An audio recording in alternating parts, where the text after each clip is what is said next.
here. I don't want to fight. I'm tired of battles. I'd rather stay here with you. You are Agamemnon's weapon. You and the mighty warrior Achilles. Achilles is my cousin. Is that true? Is he truly your cousin? They say he's immortal, and that he is son of Zeus. He's the son of Peleus, brother of Telamon, my father. Hurry! Go to Odysseus. But it's you that won't see. Tell him Ajax can talk. He's incapable of talking.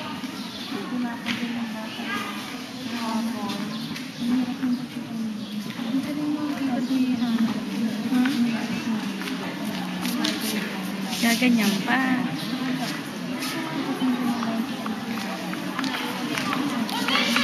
Mesa, my dear friend.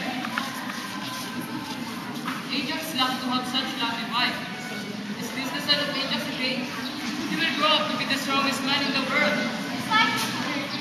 Yes. Speak of his father. Where's Ajax? He can talk. Can talk? Is he sick?